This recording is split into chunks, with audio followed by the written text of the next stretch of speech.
Can the Judgment Day keep everything together? We've got a wild week in wrestling. Let's talk about it right now. I can't believe it! Yes! Yes!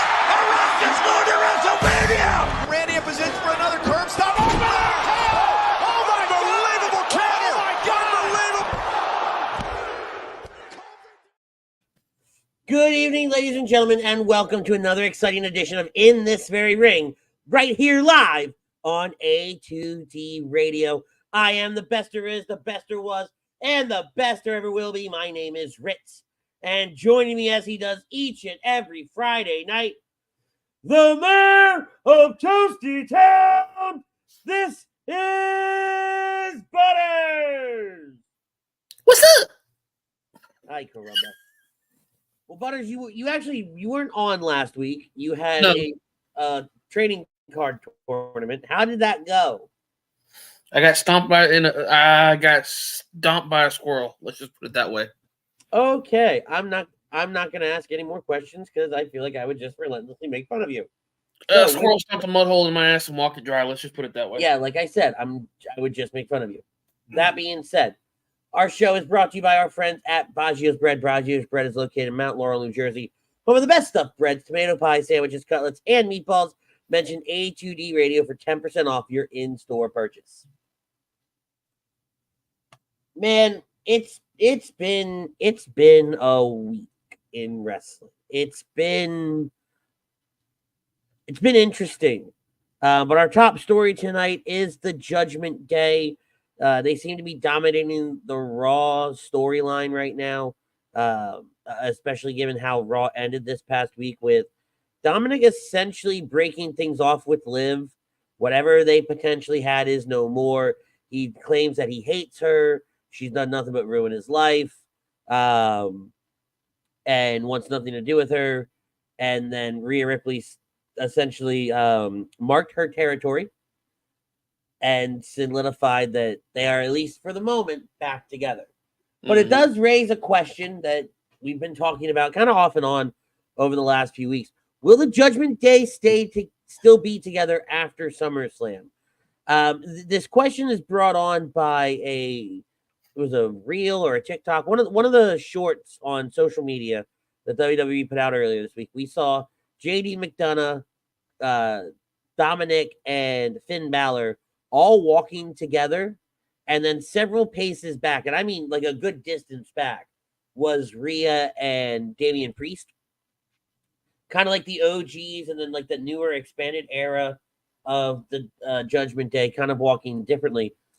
Are we looking into the future, given Damian's, I don't need you guys to handle business for me, I'm going to go out there and do things on my own, a lack of wearing the colors? Rhea Ripley can stand on her own with or without the Judgment Day. And is this Liv, knowing that Rhea and Liv are going to go face-to-face next week at SummerSlam, is there more to this Dominik, Liv, Rhea storyline than WWE is leading on? Butters, I'm going to throw it to you. What do you say? I think they'll break up after SummerSlam. I will agree to the. Let's see. I disagree to the poll. They won't be together after SummerSlam. They will and they won't, because they're going to be breaking up right after SummerSlam is what I'm seeing, because come SummerSlam, we're going to have what I feel is Dom turning on Rhea. Okay. I think Monday night was just one of those putting on a show, to make Rhea think, hey, it's actually happening, I'm actually putting this shit behind me, yada, yada, yada, when in reality, it's been their plan the whole time. Trying to pull the wool over their heads? Yes, lure her into a false sense of security and hope that Dom's going to be by her side for the women's match, and then totally screw her over.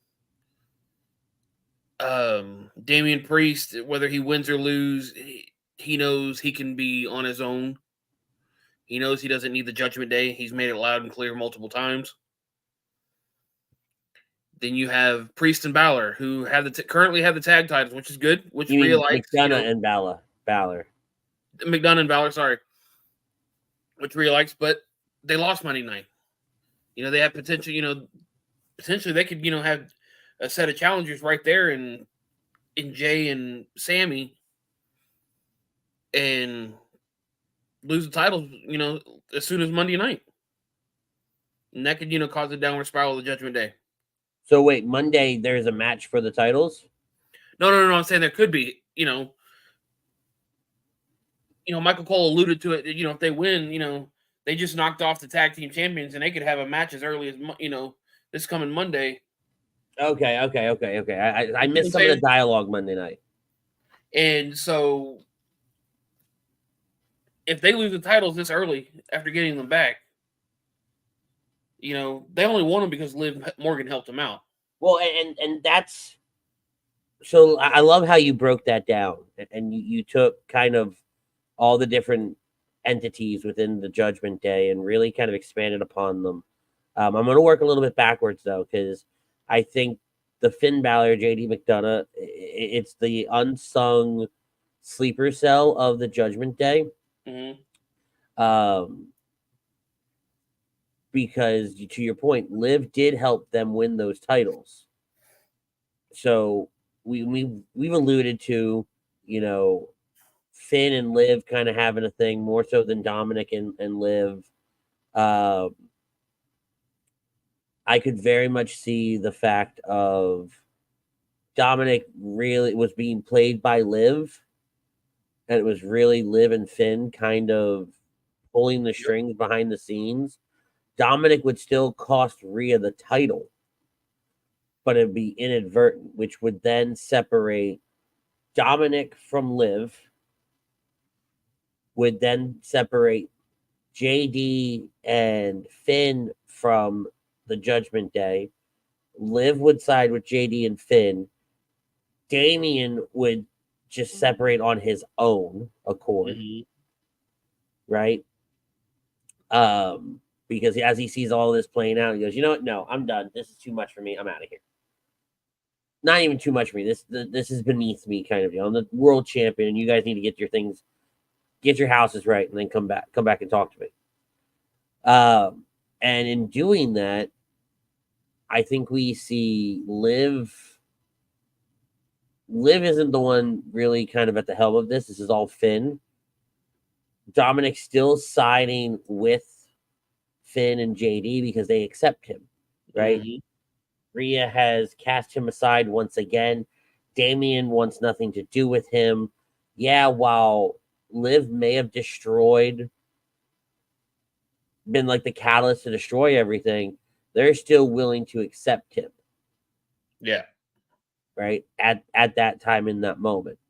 Because whether there's a part of me that says Liv would still win the title, because obviously she would. Dominik would cost Rhea the match. Mm-hmm. So now you have the women's world champion and the tag team champions. They're going to be a noticeable group, and Dominik still is over with nuclear heat. So he's the superstar within that to kind of keep that traction alive. When you look at Rhea can very easily go off on her own and enter a program with anybody at this point. I don't think she needs the title. Her entrance, I won't lie, her entrance is a little weird without it. When she did it on Monday and came out and didn't have the title there, I was a little put off. I was like, oh, this is weird. But I very easily could see her inserting herself in any number of different storylines with different people. But I also don't think this Liv Dom Rhea thing will end next Saturday. I think that this is just the stepping stone, because we're talking already about a Bloodline versus Bloodline War Games match. Mm-hmm. What's to say that there's not a Raw War Games match as well?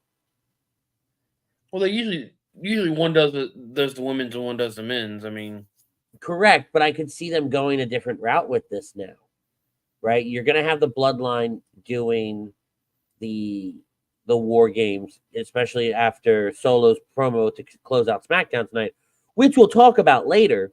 But I could see them doing like an intergender War Games match, almost like testing the waters of it. Mm-hmm. And kind of having it be JD. Fit. No, you couldn't do a war game. There's not enough people on either side.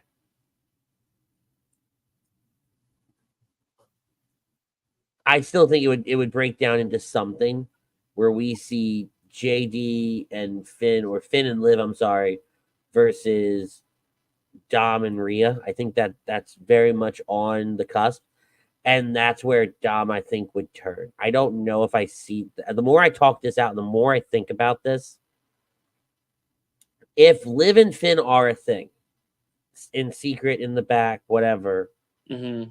then it makes more sense for Dom to turn during an intergender match almost, right? And siding with Liv and Finn that way than just costing her the title. Yeah. Right? I don't know. I can go a million different ways with it. You know, Don. Do we need JD? No, but he's there. Just like you don't need Carlito either. Like the Carlito thing, I don't get. Right? Because Carlito would side with Finn in theory. So then you would have Finn, Carlito, JD, and Liv versus Damian, Liv, Rhea, and Dom. Things aren't balancing out. You get rid of Carlito, and now you have a little bit more of a balanced scale. Two men, two and one woman on either side. And by the way, what's up, Don? Lynch says Butters got churned by a squirrel. Greg chiming in. What's up, Greg? He agrees to the poll. And Don wonders why Carlito's out there. I don't have an answer for you. I guess they're just trying to give him something to do. I mean, dear Lord. Maybe. Join a faction to go up against the LWO while he, I think was the thing. But now they're kind of done with the LWO and. Well, but even the LWO and this is where I like the LWO in comparison to something like the Judgment Day or even the Bloodline. Mm-hmm. Selena Vega, while still representing the LWO, is still going out there and doing her own thing. Right? The other members of the LWO do their own things. It's just when their backs are against the wall is when it's reminded, hey, wait a minute, I'm still part of this faction, right? You're going to have to deal with all of us if you keep going. Yep. It very much has a gang mentality, which is if you go back and you look at the old school days of the LWO and even the NWO, it was very much a gang mentality. Damien says Carlito should have stayed in LWO. He was better off there. He was. I thought he was a great enforcer for that. I think adding, what was it, Dragon Lee they added? Mm-hmm. Killed the whole momentum of the LWO for what it was at the time. And the trade off of SmackDown hurt them as well. I thought they thrived on SmackDown. To me, the Dragon Lee could have just been on his own and been fine. Yep. Absolutely. We ain't heard hide nor hair from Dragon Lee in a hot minute anyways. Well, I think he's injured. I think that's the one problem there is I think he got injured shortly after the Carlito thing. Don says, fellas, y'all getting the sense people starting to like Damian, maybe Gunther making him look like a babyface.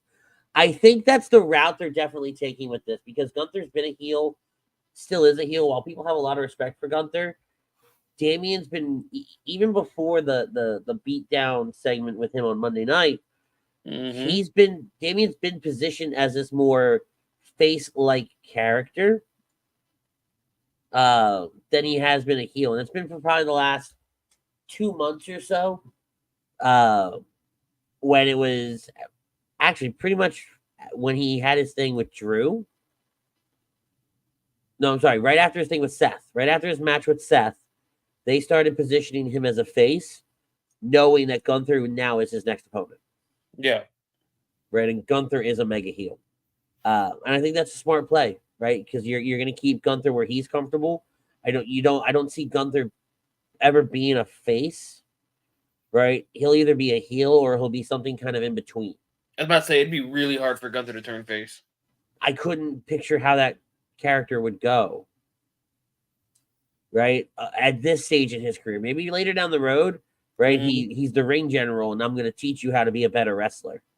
Yeah, maybe. Right, but I see that down the road. I don't see that now.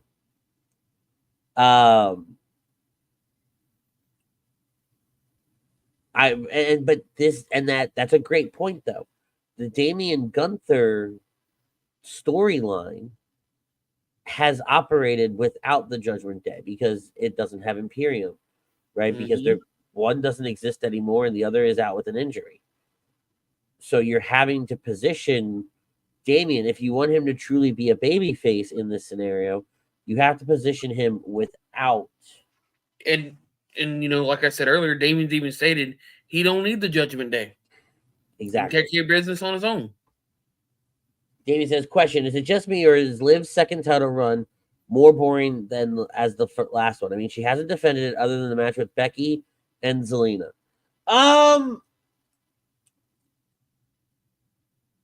But I think this one has better story going into it, right? You think back to her last one, and it was just kind of the last one was more for the fans. It was a win for the fans because the fans been wanting to see it. Exactly. This one was more Rhea's going down. Let's get somebody in there that we at least know can hold the title. Here's the story we're going to go with. Yeah, Becky's out for a little bit. So at least with Liv, they're able to further the storyline and keep it going until Rhea gets back. Exactly. You tease everything the way they've been teasing these weeks with, Liv and Daddy Dom, Liv in the Judgment Day. You tease more and more and more each week. It's been a pretty decent run so far. And realistically, this feud could exist without the title, but it wouldn't be as good. The title makes it better because it goes back to what Liv said. I'm going to take everything from you, and that title is now just a prop, which normally I'm not a big fan of. The title being kind of like an afterthought here, but when it becomes important, which it will next Saturday, a week from tomorrow. Because Rhea wants her title back. Exactly. She didn't lose it in a match. She didn't lose it, Exactly. So next Saturday, that title is really going to matter. But this week, it's the Dominik factor. And I think that's what's really good about this. And that's what's been able to help keep this storyline alive and has made Liv's title run that much better because we know when that match happens, it's going to mean more. Because she hasn't had a lot of title defense. This is a less is more kind of thing with the title and Liv. Greg says, did y'all see Priest holding the title this long? I figured he'd be a short intern type champion, but they're pushing this longer than I expected. You asked me 3 years ago, 4 years ago, I don't even see Damian smelling the title. Like, it's not even in the same camera shot as he is. Unless he gets the title again once he loses it, I feel like this is his JBL run. But this is a great run for him. No, it is. I'm just saying this is one of those JBL style runs where they needed a champion again, and he ran with it, and he's been doing hot gold with it. Yeah, but they didn't need a champion, right? Seth had his injuries, but they could have worked around that. You could have done a million different things to work around it. They had enough faith in Damian to put the title on him at such a high point in his own career, right? Doing it at WrestleMania, it instantly elevated him. Whether you like the guy, don't like the guy, whatever, it instantly elevated him to a different mountaintop. Take it to that mountaintop. What is going on over there? Sorry. Chuck Miranda chiming in. What's up, Chucks? but I feel like I don't know if I answered this. I am not mad about this at all. Yes, this is probably a little bit longer than I expected, but I didn't know what to expect with him winning the title because you didn't know if he was going to with all the attempts and the not really pulling it off and all these different things. Like there was I mean, we talked about it on the show probably about 3-4 months ago. Actually, it'd be longer than that because it would have to put us before WrestleMania. Is Damian just going to let the contract expire? Yeah, right? Were we going to run into that issue? We thought it was going to expire before he even cashed it in. Damian goes, I'm probably going to get a little heat for this, but I don't care for this love story crap. I really don't think Liv is a top star. I always thought of her as a mid card, even when she was with the Riot Squad. I think this one, because of how it's been done and how it's not been centered, like the premise of the story was not a love story. The premise of the story was for Liv Morgan to take revenge on Rhea Ripley and take everything she had. Mm-hmm. She took the title. She took, part of her career by putting her on the injury list, and now she's taking her man. Right, so this has just become a game for Liv. So, and I think that's why, like, I'm able to see it a little bit differently. It's not just a love story. Yeah. As far as Liv being a top star goes, I can see your point. I don't know if I would completely say she's not. She has great potential. And when they give her the room, like in this moment with this story here, I think she's living up to it and she's doing great. And, somebody said it to me earlier today. Good on her for being able to cry on cue Monday night. It was a rough start, but Right, but it was that whole promo Monday was great from her. Right? How she played into the words and how she egged Dominik on to reacting to what he said. Yeah. This is a great moment for Liv. Right? Overall, could she still be considered mid, not top? Yeah, probably.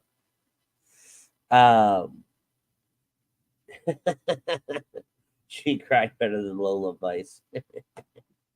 To your point, I'm glad it's pulled away from a Judgment Day team title. I think I would have hated it more if everything involved with Judgment Day slowly pulling him out, and Solo has definitely elevated the run. What?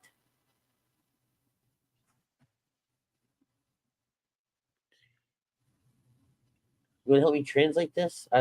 See, to your point, I'm glad it's pulled away from a Judgment Day team title. I think I would have hated it more if everything involved Judgment Day slowly pulling him out, and Solo has definitely. I think he's talking about Damian. I'm. If he's talking about Damian, then it makes a little more sense than anything else, right? Mm-hmm. The Judgment Day didn't win the title, right? Damian won the title. So, yeah. And the things he's doing now doesn't involve the Judgment Day. He might be a little bit behind. Yeah, okay. He says yes, it's Priest. Marley says, have Tide switched from SmackDown being the better show back to Raw since Cody has had the belt so far? I really think this is it's a hit or miss moment.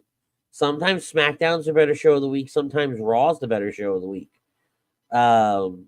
Because right now on Raw, you've got the Wyatt Six and you've got the Judgment Day. Those are probably, and I say the Judgment Day, that encompasses, you have CM Punk and McIntyre. Maybe, right? Because over on SmackDown, you've got Cody Rhodes versus the Bloodline. You got KO and Randy Orton versus the Bloodline. Logan Paul versus LA Knight. Bayley versus Nia, and subsequently Tiffany Stratton. The tag team titles over there with DIY. The Austin Theory, the A-Town Down Under potential breakup. So it just depends on what they highlight each week, what the focus is going to be.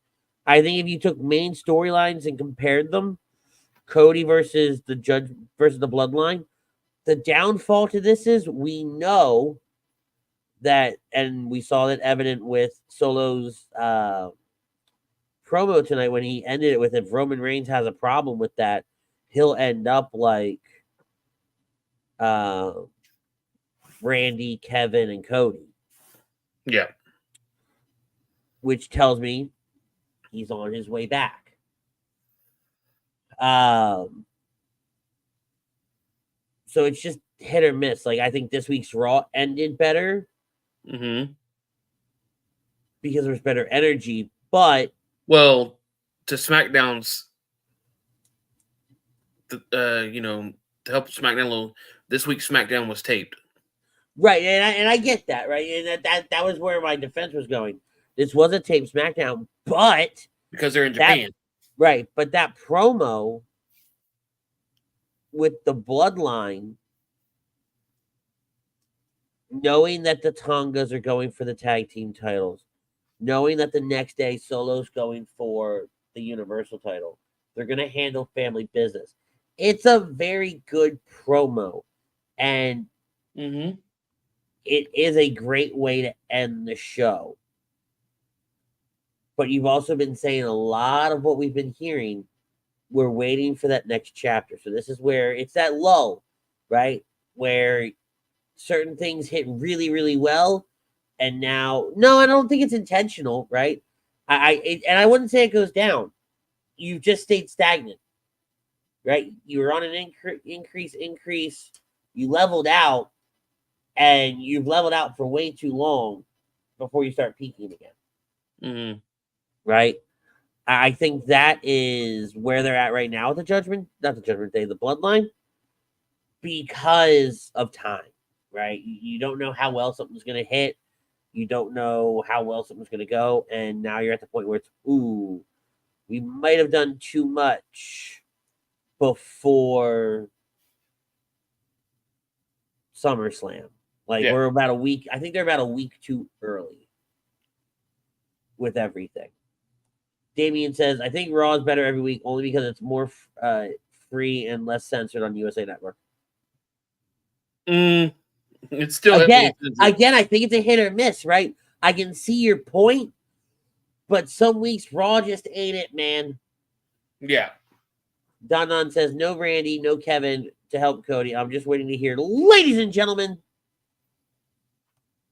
And I think that arena goes absolutely nuts if that happens. You damn Skippy. I think as soon as Heyman's voice comes on, or as soon as Roman comes out and throws that first Superman punch, it's over. That roof's going to be no more. And if they're in an open stadium, it's going to collapse. Jeez. Everybody wants Roman now that he's gone. You don't know what you want till it's gone. Right, and absence makes the heart grow fonder. But because we know that Roman's going to come back, and like Roman could still come back as a heel, but he's a heel that doesn't like this bloodline.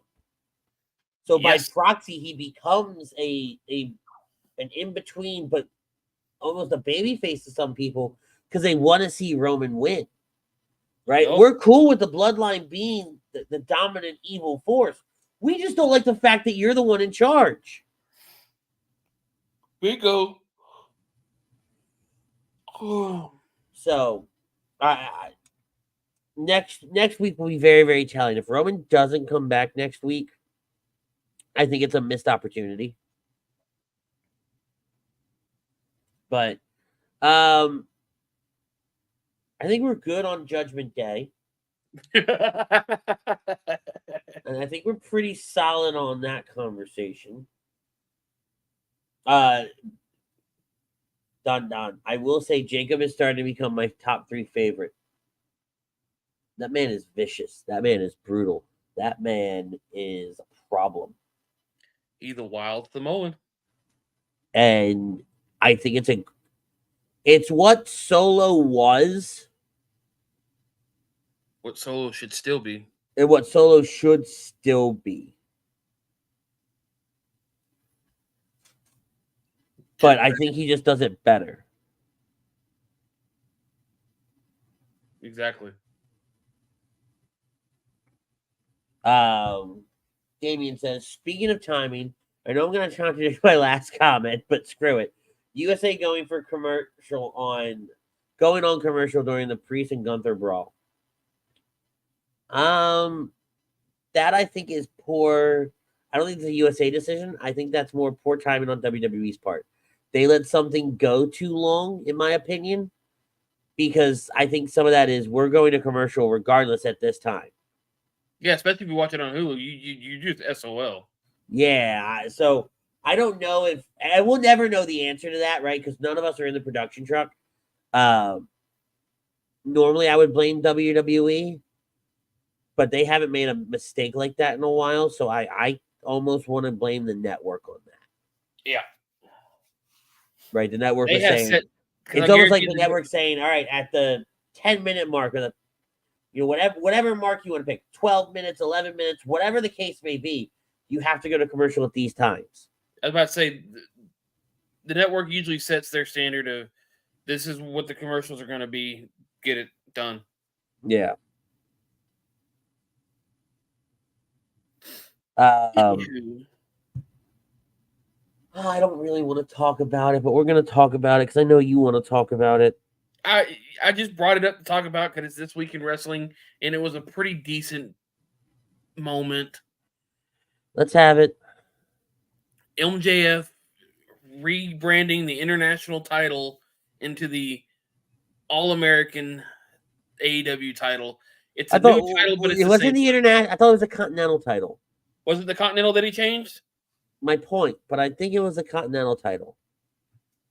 Well, they had too many international style titles. Now you have a U.S. title. But I mean, again, tell me you're going to have a U.S. title without telling me you have the U.S. title.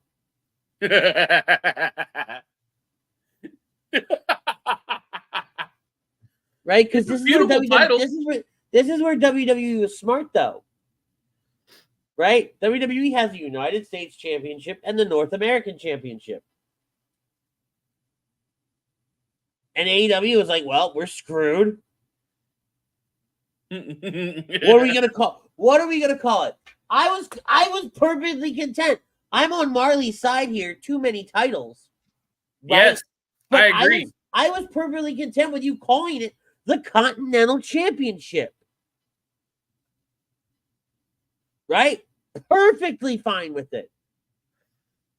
And then you turned around and said, you know what, we're going to call it the All-American title. So in one promo, you turned MJF into an All-American. Patriotism is alive and well within MJF. He's the All-American heel. Right? And man, we're going to talk, our country is great. I get it, dude. Perfect person to do that, though. But you're like 15 years too late for the patriotic patriotism character. I'm sorry, but it just doesn't take anymore. And no, I lied. They're like 20 years too late. That was great in the early 2000s because we were a nation in mourning. I mean, according to some people, we still are, but whatever. But that's semantics. Then at that point, we're not going to go there. I know. But doing that role now, when arguably, AEW, you're not an international company. You're really not. You barely go overseas. And when you do, you go to London. So, I mean, having an American title makes sense, but their other title they do defend on, other shows at other places overseas. So I can't knock them for that. What is that? The international title? No, Yeah, Jack Perry has the international title. Oh, the All-Atlantic title. Which is now the international title. Okay. I've lost again to Marley's point. Too many damn titles. That U.S. title looks like a second grader design. It does. It literally man. looks like you went into your video game and you went to create a title, and this is what they had. Mm-hmm. Marley says it's an election year plus the Olympics to start. It makes sense to have an American title, but no. It does, but it doesn't make sense, right? Because the Olympics only run till like mid-August. So then what? Are you going to change? Are you going to change the name of it again?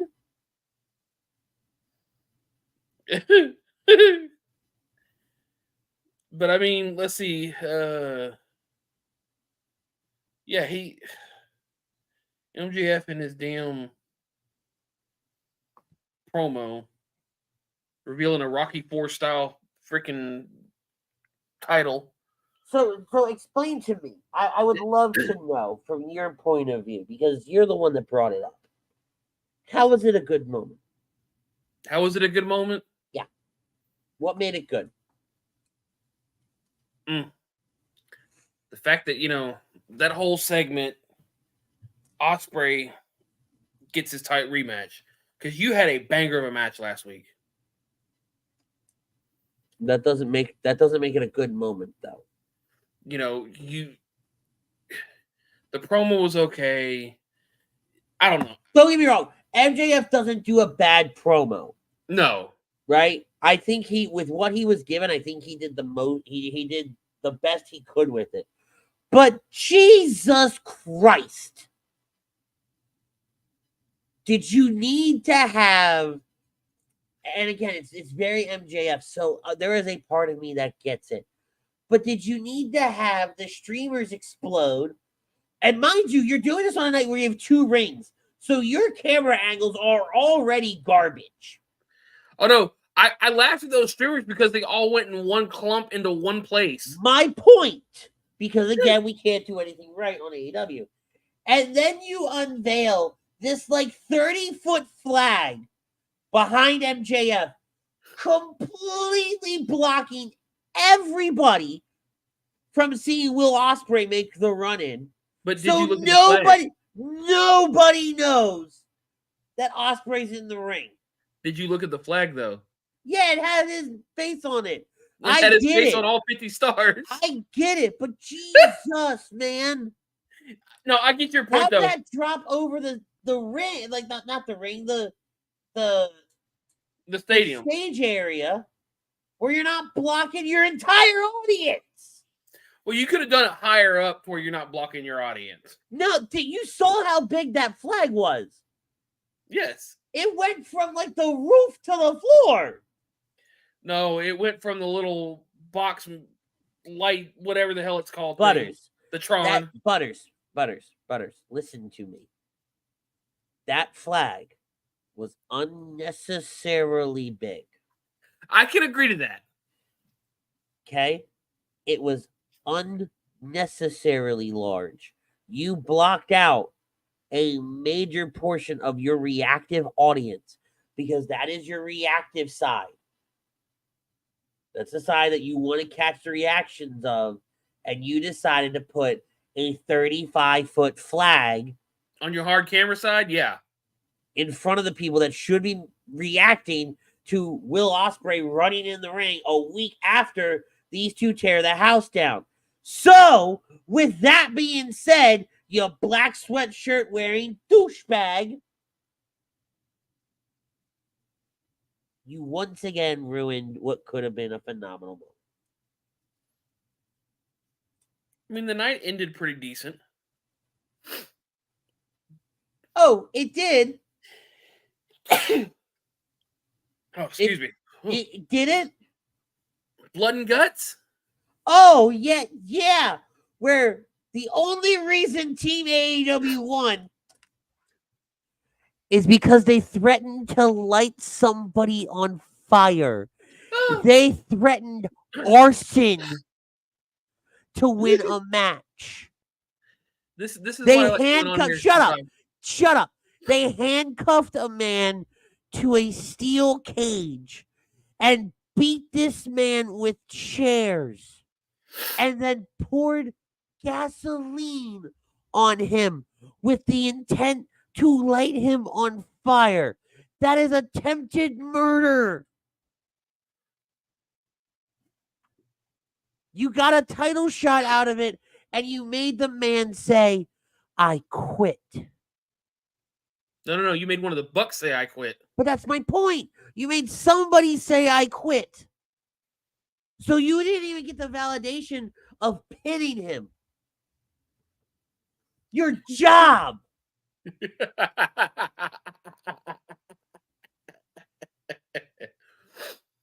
Like, I thought somebody was kidding when they told me that Darby Allin almost lit Jack Perry on fire. Oh no, I caught that ending and I was like, no, they are not pouring gas. No, they're not getting that. Oh my God. And then some of the spots were just rinse and repeat spots that the Bucks have done before. And I gripe, and by the way, bite me, all of you. Rit's keyword attempt, buddy. Shut up, Don. I love you, but shut up. But you took this match, which realistically, other than let me be very, very clear here. You took a match that had your AEW World Champion in this match. And he wasn't even the focal point of this match. Nope. Darby Allin was the focal point to get a shot at the international title, the mid-card title. So this match... I thought Darby had the TNT. No. Whatever fuck title Jack Perry has. I think Jack. I don't care if he has the TNT. Has the international. Listen to me. I don't care if he has the TNT, the TBS, the ABC, the DFE. I don't care. I don't care what title the man has. But you did all of this with take that out. If Darby Allin doesn't threaten to commit murder and doesn't get a title shot and Team AEW wins, nothing happens. If Team Elite wins,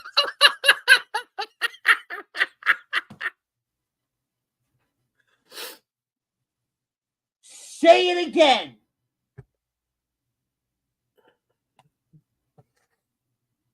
But if the Elite would have won, nothing would have happened. So you did a War Game style match 4 months before War Games. For what? Why? Who thought this was a good idea? This is what makes me so mad because that your black shirt wearing mother. In any other moment, you could have built that match up for something special. I thought that actually had some kind of ramifications. I thought it was building up to something like that where the Elite would lose their power and Tony would be back. Yada yada yada. Tony's already back. He dropped off Darby Allin in an SUV 5 weeks ago. But it's not my point. My point is, the Bucks and Okada has all this power. I figured this match was Tony Khan was the equivalent of Trent Beretta's mother in the minivan.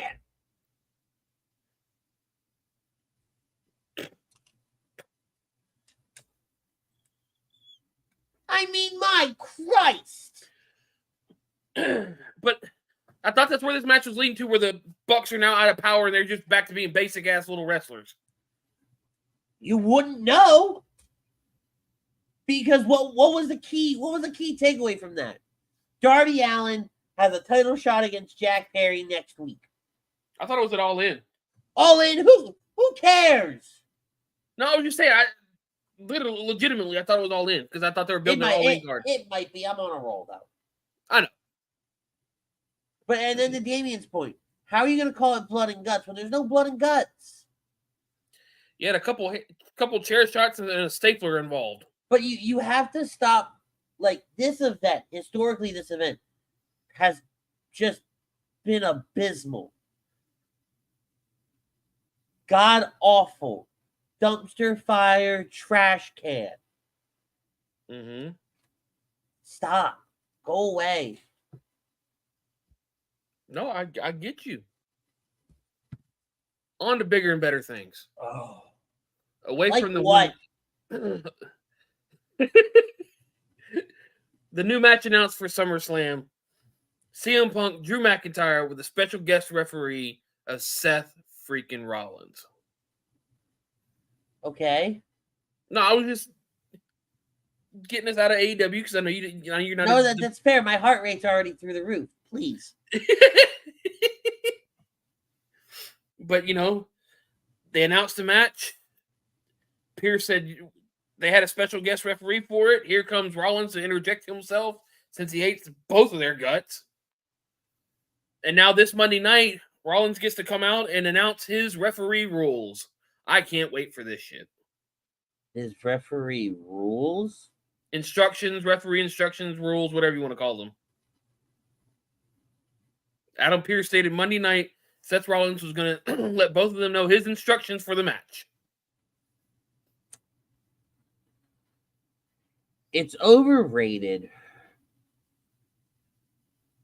if it's going to be the same rinse and repeat where the referee is going to screw somebody over and is going to favor another side. Shut up. I think where this one isn't going to be overrated is because, well, Seth Rollins hates both of them. This is true. So if anybody was to call it down the middle, it's going to be somebody that will beat the crap out of both of them. All right, now what were you going to say? Apparently he was given this match because no other referee wants to touch this match with a 10-foot pole because they're both maniacs. Especially after Drew's outburst. After Money in the Bank or whatever that was that he got screwed. Yes. So, I understand a special guest referee. And to your point, if anybody's going to call it down the middle, yeah. That's a good way to call it down the middle. I hate both the guts, so... That is going to be a wavy line down the middle, though. It becomes, whose guts does he hate the most? Or in that moment. I have a feeling it's Punk's. Marley goes, what if Rollins makes it a triple threat match? He won't. Because he benefits if they both beat the crap out of each other. Yes. Because then they're both pretty much out of the title picture. Exactly. And he can go back for that sweet little title. You know what I am looking forward to, though? What's that? Something very, very special is happening this week.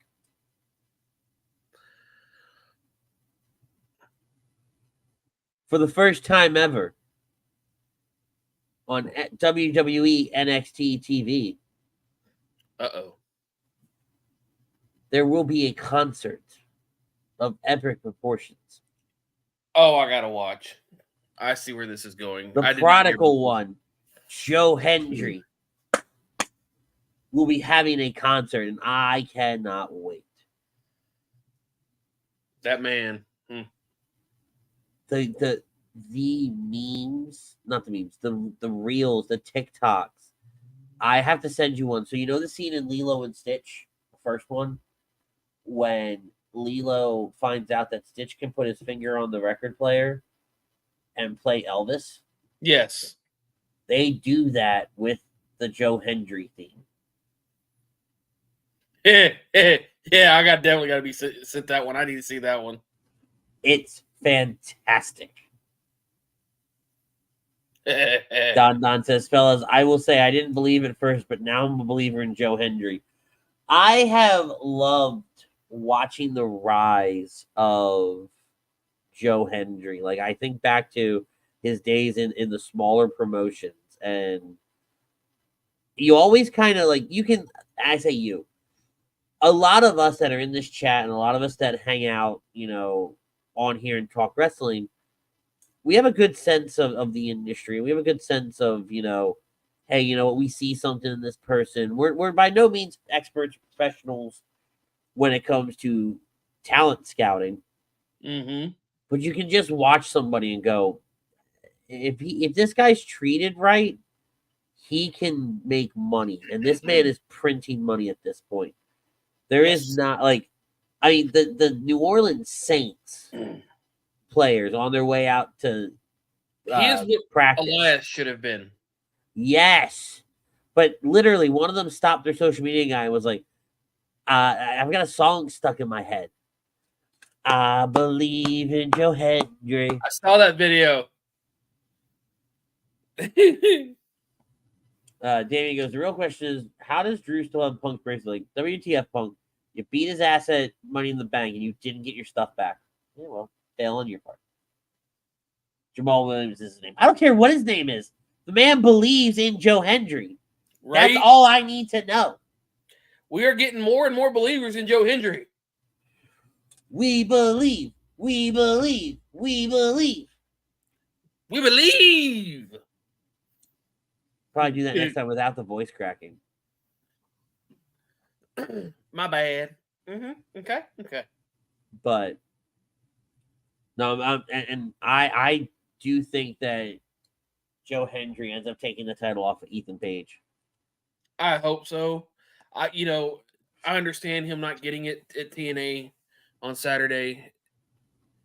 And them giving it to Nick Namath.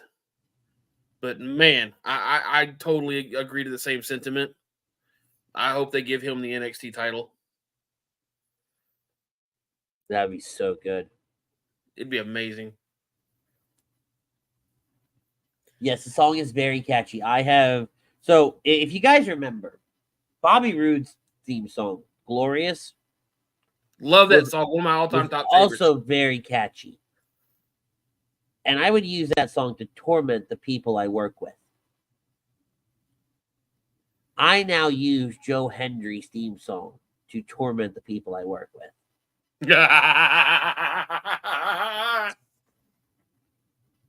Like, somebody said my name earlier today, and I just went, how can I help you?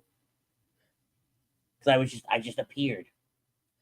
I have it queued up in my office to where someone says something dumb. I either hit them with a dummy, yeah, or I hit them with the Joe Hendry theme song now.